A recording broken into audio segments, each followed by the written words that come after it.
Today we're doing the hem on the skirt. The directions here get a little cumbersome. Press up the hem along the markings, mark depth of hem, trim, edge finish the raw edges. So we're just going to do basically what we learned at the beginning of the semester, where we're going to press up the hem allowance, which here it is 1.5 inches. It's always stated on the pattern piece. So getting our seam gauge set at 1/2 inch. I'm on my ironing board here. Go ahead and fold back 1/2 inch using that seam gauge. Let your iron just sit and do the work while you measure ahead of it.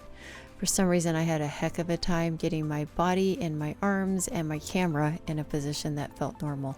So this is completely awkward and I'll just do my best I can.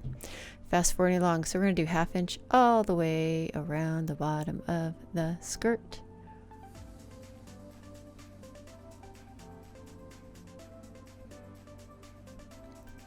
Make sure you give a good steam now and then. If you can give that quick press, it holds it in a little firmer. Again, mine is a polyester blend, so it didn't take the iron press real well. If hopefully you guys are using the cotton fabrics. Here I've moved over to the 1 inch now, so moving yourself 1 inch all the way around. Same thing, just measure 1 inch accurately. So now we have that finished little edge turned under, the raw edge turned under, gives you a nice finished edge, and then a 1 inch finished hem all the way around.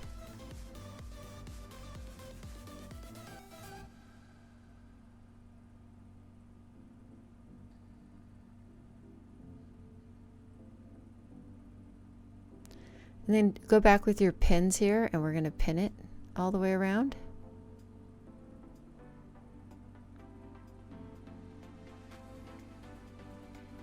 And then heading over to have a seat and get my stitching started. So single thickness thread, get yourself enough arm's length to get yourself around the skirt. One is going to slide up and down, so the knot is on just one of the longest thread end. And then I always hide my knot up inside that fold, so kind of inside that little 1/2 inch first press that we did. Coming out right at the top of the fold. And again, reference back to your slip stitch sample that we did at the beginning of the year. Go along the fold line there like so. Grab a little chunk. I tend to always start at a side seam. It gives you a lot of fabric to kind of take a stitch out of without going to the right side of the fabric, so you really don't see anything on that part of it, the outside of the fabric.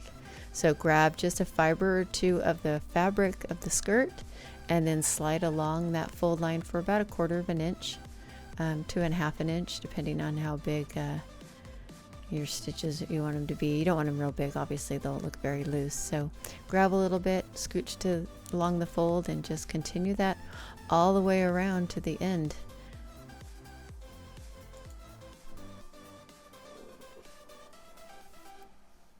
So now I'm doing the hook and eye, and actually I didn't have any trouser eyes and I wasn't going to go to the store to get one, so I'm using kind of one of these small normal hook and eyes that you see kind of on top of dresses. The directions calls for a button and a buttonhole, but I don't want to get into doing that yet, so whatever you have, if you want to battle into a button and buttonhole, go ahead and do that. I'll be putting up a demo of that soon. But what I want you to do though is to tie your knot into double thickness thread. Do confirm that your zipper goes up and that your waistband is even, and that goes back to when you stitched it on. It should have been stitched right above those stoppers. So hopefully you paid attention to that during the videos. That is a key to getting that waistband to end really nice and have the zipper zip right up to the top of where the waistband starts. So I tied a double thickness knot, and then I'm positioning that little tiny hook. It's a pain to hold on to. I hid my knot inside the waistband by actually kind of sliding my needle up through where we did the slip stitching. So it's a good way just to get rid of those knots, because these get really bulky and kind of sloppy looking if you don't hide some of those knots. So again, just battling, holding on to that thing. So hold it with my thumb. Go from the outside, grab at least the top layer of fabric. If not, try to get down even a little deeper if you can. And you want to just work your way around one of the little rings, a circle, in a motion that kind of looks like a little fan of thread that's going to be around each of the 2 circles that are there. So I'm just going to keep working that. And when I get halfway across, I'm going to go ahead and jump over to the next little ring, work my way around there. Again, it's just an awkward little thing. If you have the big trouser one, I totally recommend using that. I think I've brought most of mine to class and given them away, so something to put on my list to buy. And then once I'm done here, I'm going to go ahead and just take 3 little stitches kind of right next to the end and do the best I can at hiding that knot. So go slow so you don't have the threads do anything weird like mine were about to do there. And do those little stitches where you really can't see them. And this is where that stabbing the stitches and taking them to the other side really works out well. So I'm going to stab the knot I just made. And then I'm going to just kind of come out to the side. Here we go. Through the thicknesses of, oh, there's my knot actually. I gotta hit that loop. So stab that knot, come out somewhere randomly and give it a good pull, and then that should hide that knot inside there. And then go ahead and cut that nice and short.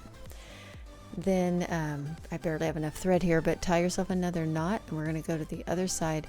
And I'm not going to put the eye part of the hook and eye on.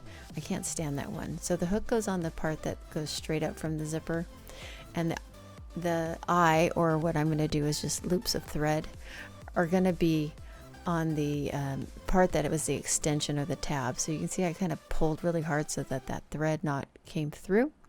And then for about a 1/2 inch, I'm just looping double thickness thread about 3 times around. So I'll have 2, there's 4, there's 6 layers of thread, fairly flat against the garment. And then I'll tie my knot again by just doing those little stitches on top of each other and then kind of stabbing. But that'll give me that little clump of threads to hook my hook to. And it avoids putting the eye on. I don't like hooks and eyes in the first place, so this one I really hate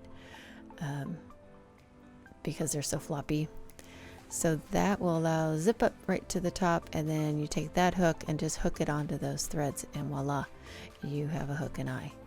Again, not my favorite closure, and definitely did not have much of an extension on my tab because of letting my skirt out. I ran short on my waistband, but it works. It's holding it closed. And it's all cleaned up. All right. And there's your hem, nice and clean. I'll show you an overview of the whole skirt next. And then once you're done with that, you're going to end up with a skirt that looks like that. I got a new lighting ring, and I don't like how it looks here, so sorry about that. It's a little fuzzy. But there's your blind stitch. You really don't see anything on the right side. It's just little kind of nip tucks. And then the waistband, again, slip stitch that, so nothing seen on the right side. It was all up in the seam allowance. You can see the darts there. There's no dimples or puckers. The zipper's down the center. And then the waistband, again, is slip stitched all the way around. So if you want to submit a video like this, that would be helpful. Make sure you show the inside of the zipper. So that's the skirt on a mannequin. I also made it in denim. With the denim one, it has a little stretch to it. I decided to add hip pockets to it, and I was gonna show a video of that to all you, but decided not to because it's